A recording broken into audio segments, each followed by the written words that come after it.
A very good morning to all my dear friends. I am Prashant Mavani. I hope you all are doing good. Today is 10th April 2020. Day is Friday. I would like to start our day with this quote by Bob Marley. Open your eyes, look within. Are you satisfied with the life you are living? Has been said by Bob Marley. Now, this, I believe, is a first step, right? When we ask this question, what we are doing is we are going inside, we are looking inside, we are trying to find this thing that are we satisfied with our life? If we are not, then we have to identify the things that we need to do to make our life a bit more satisfied and enrich our life. And once we identify a problem, then it becomes nearly 50% job is done. If you have identified your problem, then 50% race, you're already there. The rest 50% is about taking action. So think about it. With this difference, we have a very important article written by former ambassador, a double whammy for India Gulf Economic Ties. We are going to go through this one in detail. The second one is going to be in time of need. This one is about this medicine HCQ. Third one is finding a scapegoat in WHO. But before that, I would like to give you a brief about this one. Every Friday you find a topic, and you have these experts. They share their opinion on a particular topic. So here they are talking about import substitution.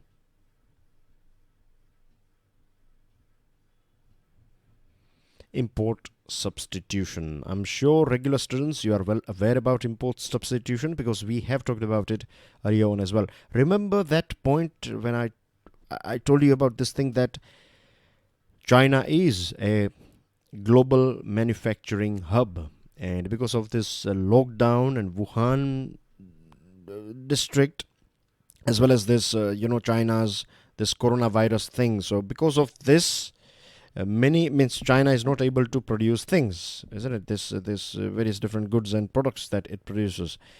So because of this thing, this whole global supply chain has got affected. So import substitution is if you can produce that particular item in your country, then why to buy it from some other country? Like API that we use in our medicines. As we know that China is one of the biggest source of API for Indian pharmaceutical companies. But after this whole coronavirus incident, now Indian companies as well as Indian government is thinking about import substitution, that if we can produce API in our country, then we don't have to rely on China or any other country. So this can be with anything. It can be with your let's say your car manufacturing or computer manufacturing or mobile manufacturing. There are so many things. But I would also like to add here that this does not mean that globalization will end. You cannot produce everything, right, in your country. There are things that you have to buy it from some other countries. I'll give you one example of batteries that we are using in our phones, in our computers, as well as in our electronic vehicles. Now, to produce this battery, you need lithium, and there are other some materials that you need. But we don't have that big reserve of lithium. And China, they have access to lithium of South American nations. They have this long lease and things in Africa as well as South America particularly. So we have to rely on China if we want this lithium ion batteries, right? So this is just one example. Like there are so many other things as well. So you have to understand that import substitution, we should do it as much as we can. This will create more jobs in our country, but we have to understand this thing that we cannot you cannot eliminate your imports altogether. You can reduce it. If you are, let's say, importing 100 items, then I can reduce it to, let's say, 50 items, maybe 50, or maybe let's say 60 items, right? But the other 40 or 50 items you have to buy it from someone else. So but yes, there is no harm in going ahead with import substitution. At the same time, right, just eliminating import is not going to be helpful. We have to also focus on pushing our exports. This is again a very important thing. So that's basically everything about this one. So let's move on. But before that, I would like to introduce all of you to our pen drive and tablet courses. Our pen drive and tablet courses are designed by best faculties of our country. And the good thing about our pen drive and tablet courses is that with good quality, they are available at a very reasonable price as well. So to find out more about it, check out StudyIQ.com. To download the PDF of today's lecture, check out my Telegram channel. Dear friends, if you want to get in touch with me, then you can send me your messages via FB. Share this lecture with other students, please. And please hit the like button if you have learned something from today's discussion. And of course, don't forget to subscribe to our YouTube channels and hit that notification bell so that you can get notifications of all our awesome videos. Now, a double whammy for India-Gulf economic ties. This article is written by Mahesh Sachdev. He is a former ambassador. You know, the things that are going on in Gulf region. Few days ago, or I think a couple of weeks ago, we were talking about this OPEC Plus meeting. I'm going to be very brief here with OPEC Plus. Not now. After a few minutes, I will throw some light on this OPEC. I'll give you a brief about OPEC Plus. Now, the Gulf region is at the epicenter of a perfect storm. Two things are going on over there. The first is COVID-19 pandemic. The worst affected country is Iran. This flag that you can see, this is flag of Iran. And the second thing is oil price meltdown. We know that these countries that you can see on your screen, I'm going to be very brief again here. I will take you through all this, follow this point here. So this is Saudi Arabia here. Then you have Yemen. Yemen is under war-like situation from last maybe 5 years now. Then Oman, a very good country. We have a very good relationship with Oman. Muscat is the capital, and there are so many people from our country that are working in Oman. Then you have UAE. As we all know, we have a very good relationship with this country as well, solid relationship. Qatar, again a very good friend. Then you have a tiny nation here called Bahrain. Then you have Kuwait, Iraq, Iran. These are the countries that we are going to focus today, right? You have other countries as well. They are part of this West Asia, like you have Israel, Jordan is there. Then you have the Syria, Lebanon. These countries are here, right? These all countries are part of this West Asia. In BBC and other international forums or platforms, they call it Middle East. But from India's perspective, the right word is West Asia. So as far as geography is, it's clear now, and you can see Persian Gulf here. You have Strait of Hormuz. This is Strait of Hormuz here, and you can see Arabian Sea. India will be somewhere here, right? Not here somewhere. Okay, we're not going into detail of this sort of things. Let's come back to this topic. So oil price meltdown. As you know, that these countries are oil-producing nations, and we have a vital relations with the 8 Gulf countries. Now, this whole two things, this COVID-19, so lockdown is going on not just in our country. Lockdown is going on in, I think if I'm not wrong, nearly 50% plus nations are under lockdown, and nearly 35% global population is in this lockdown, is facing lockdown, right? A severe lockdown. So naturally, transportation will be down. So if transportation is down, then of course the demand for hydrocarbon or your fuel is also down. And these countries, they heavily rely on the money that they earn from this oil trade. So these countries, Gulf countries, are in a very, you can say, delicate situation. The situation's impact on bilateral economic ties needs to be anticipated and managed as well, because these countries, if they are in trouble, then it is going to create its ripple effect on our country as well. Now, Goldman Sachs has estimated, as per their report on 30th March, the estimation is that this COVID-19 has lowered the world crude consumption by 28 million barrels per day. Now, let me throw some light on this OPEC Plus meeting. Few weeks ago, there was a meeting between OPEC and this Plus. So OPEC Plus, we are talking about this OPEC group and Russia. So there was a big fight between Russia and Saudi Arabia. It was about production. Russia said that it wants to go ahead with the extra production. Saudi Arabia said that it will do the same. It will pump up oil production, and it will flood the global market with oil. It's about a market share. So What we find now is excessive supply of oil, and the demand has nosedived. So because of this thing, the price of oil has dropped as well. Now, drop in oil price means no or less revenue, or in fact, not less revenue, in fact, huge losses for these nations. And you know it very well because of quarantine and this coronavirus. Now, tourism is also going to get affected, like Dubai is a place that is heavily dependent on tourism now. It is also said that Hajj Umrah pilgrimage will not take place because of this coronavirus. And in a rare joint statement, this OPEC as well as International Energy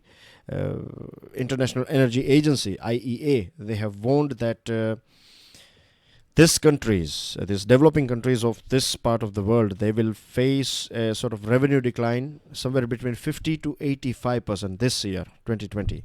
So you can imagine that things are not going to be that great for these Gulf countries, and this will impact our country. Now, how it will impact our country, I'll take you through it. But before that, this last point, that Saudi Arabia's fiscal deficit is expected to cross 8% in 2020. Now, let's talk about bilateral economic ties between India and Gulf nations.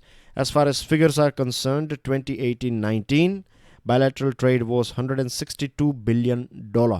India purchased oil worth $75 billion from these nations, and we get 65% of our oil from this region or from these countries. Now, I'm sure you are aware about this thing as well, that I have asked you this question a few weeks ago as well. So I believe 95% students who are regular students, they would be aware about this thing, that most, this highest amount of remittance comes from Gulf region. We have 9 million. 9 million means we are talking about nearly 1 crore, 90 lakh people, Indian people are living in this region. And every year we get $40 billion remittance from just this region. So we are going to see a drastic drop in this revenue because no new contracts, no new infrastructure. There are means whenever in the past, if you go back in the history of these countries, then you'll find that when they go through this sort of trouble, because they are heavily dependent on oil, so they have seen ups and downs in the past as well. So when they are in their downs, fresh recruitments stops, salaries are either lowered or stalled, taxes are raised, and localization drive, like they will go ahead with more local people rather than expatriates or people coming from various different countries. So this is going to create problem for our country, because this can create a sort of exodus. Millions of people, they may come back to our country if this is going to last for a bit of long time. And some of these countries have large Indian investments, so they are going to pull back that money. They have there are a few countries they are planning to invest in India, in infrastructure and in other long-term projects. So this may get affected as well. So I hope you are getting the whole scenario, like in terms of bilateral trade. On oil front, it's going to be beneficial for us, but there are other things that are negative, like investment, then Indian expatriates, right, Indian diaspora. So from this two point of view, things are not going to be that good, or I would say rather challenging for our country. Now, India needs to make some contingency plan, emergency plan, in consultation with individual countries. Right, we can ask our missions to support our people to avoid this panic amongst our nationals, and we have to diversify our engagement with Gulf nations. Right, so far our reliance or dependence, or the most important thing has always been this oil, but there are other things where India can supply human beings, or our talent we can supply them, and we can play a very important role in the development of this region. They have money, but they are still, you cannot call them developed nations, right? They are still lagging in so many areas. So healthcare, right? This is a very strong area of our country, particularly nurses and doctors, right? So we can help them with we can, of course, we are already there. Indians are already working in their healthcare setups or system. But we can add more. We can go ahead with this medical colleges, then pharmaceutical research and production. There is a very big company called, I think the name is Muscat Pharmacy. And you find people from Gujarat, in thousands, they are working over there in Muscat Pharmacy. First generation, second generation. I think now third generation people are also there. Petrochemical, like when I say third generation, I mean to say that grandfather was working there. Now, after that, father, and now this latest generation is also working there. So, if I'm not wrong, we find this sort of situation in this Muscat Pharmacy. Then building infrastructure in India and third countries, we can do that. Agriculture, education and skilling. Here, this is again our strong area. And India Gulf Cooperation Council for Free Trade area. We can make this whole region, India and Gulf area, a free trade region. So we can do more trading and more things. Maybe more manufacturing. So these are the things that we need to do. Basically, we need to diversify our engagement with this Gulf region.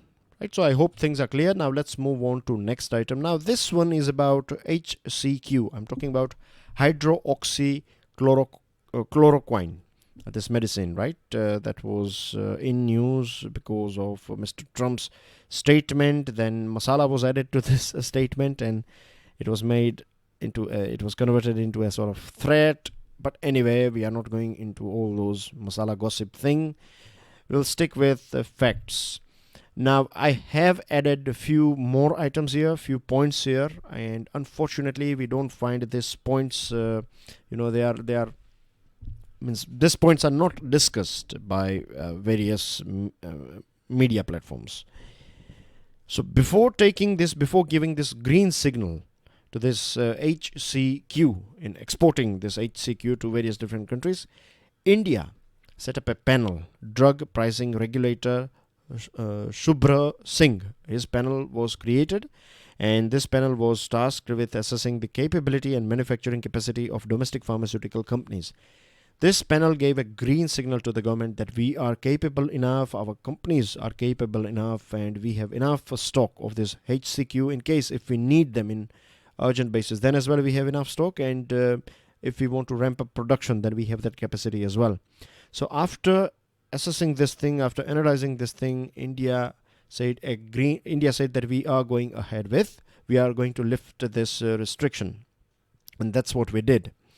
Now, USA is not the only country that is asking us or that wants this medicine. Indonesia, Australia, Germany. If we talk about our neighboring countries, then Nepal is a country that has insisted. Nepal has said that if whenever you start supplying, please make sure that you give this HCQ to us as well. So these are the things that we have to keep in mind. The other thing that I would like to add here is that Ministry of External Affairs has issued one statement. I was going through the briefing of our speaker of Ministry of External Affairs, and the thing is, India has said this thing that when this crisis started in Wuhan, India has airlifted, or India has rescued so many Indians, and not just Indians, we have helped other countries as well, like people from Sri Lanka and Maldives and other nations were evacuated by India. We basically helped other countries. So what I'm trying to say here, or what MEA is trying to say here, is that India is a country that is sensitive towards this humanitarian crisis. So if India can help human beings or humanity in any way, then India is more than happy. And that's what we did. Prime Minister Narendra Modi's message to Mr. Trump is also that India shall do everything possible to help humanity's fight against COVID-19. So these are the things that we need to understand. Right now, India is lauded as pharmacy of the global south. This is a fact, right? Almost 30% of India's pharmaceutical exports are to North America, 16% to Europe, and 17% to Africa. Now, this medicine became a global hit after Mr. Trump said that HCQ, this medicine is it's a game changer in this fight against coronavirus. And after that, Indian Council of Medical Research has approved the use of this medicine to fight novel coronavirus. India has a production capacity of 200 million HCQ tablets of 200 mg strength. We can produce them each month, and we have 3 big companies. They are capable in producing this medicine, or they are the ones who are the mass producer of this medicine. Now, finding a scapegoat. Finding a scapegoat, this article is about Mr. Trump, right?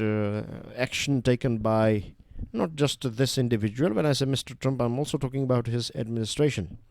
But of course, he is the main leader, so we will say Mr. Trump here. Now, first, you know that Mr. Trump was blaming China for this coronavirus outbreak. But earlier than that, means before that, USA was praising, Mr. Trump was praising China in this fight against the coronavirus. Then when they got their first case, USA said that this is just a first case. It's nothing, it's not a big deal, right? And now, after that, USA was blaming China. It started saying that this is a sort of biological weapon. Not Mr. Trump, but this sort of things are going on in media. And then Mr. Trump started blaming and warning China.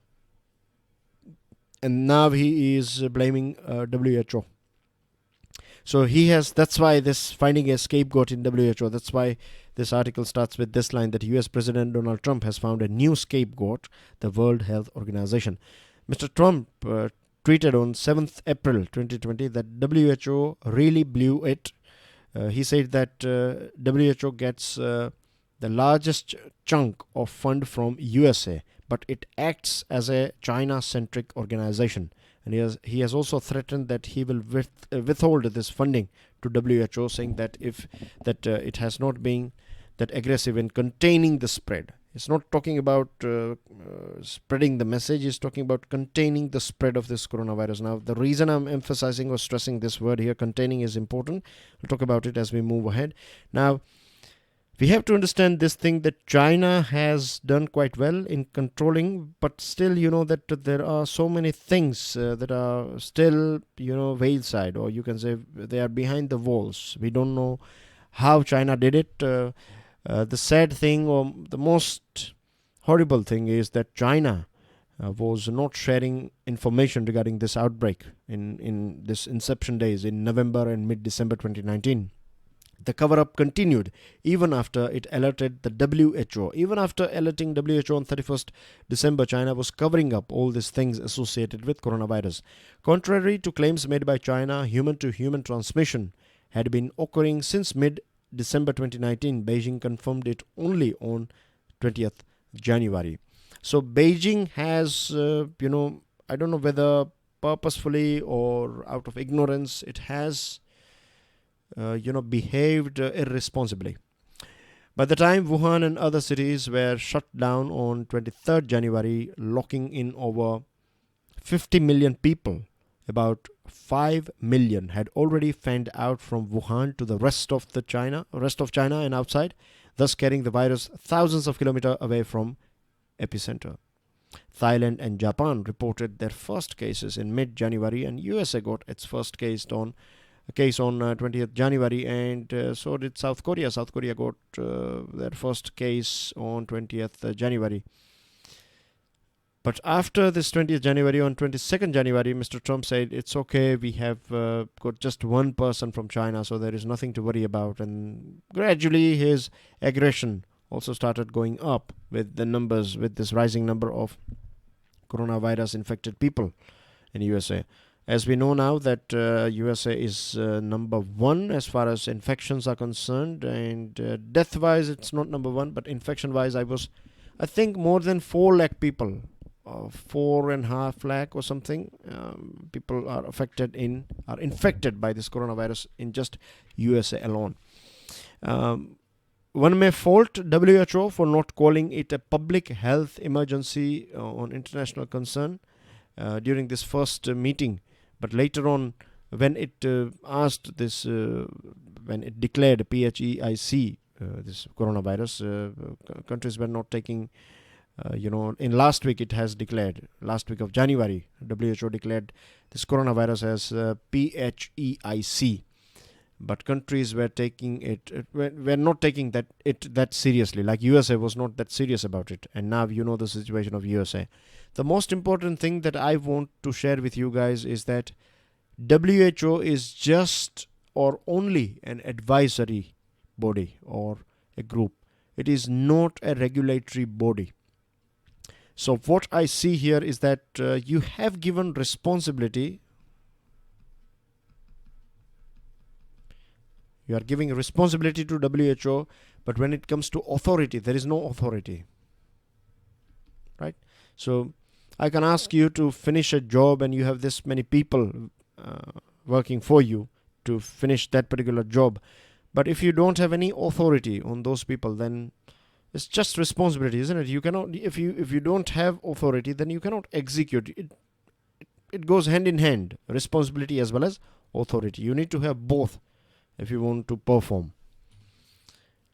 And if you just have authority and no responsibility, then it will misbehave. So what we need to do is, rather than creating a new body, it is important that we make some changes with WHO and give WHO more authority so that it can control this sort of things in future. And this is the reason why I was talking about the spreading, containing the spread. It cannot contain the spread because it is not designed for that. It is designed for just informing you and advising you. News items: no significant rate of increase in COVID-19 positive cases has been said by ICMR.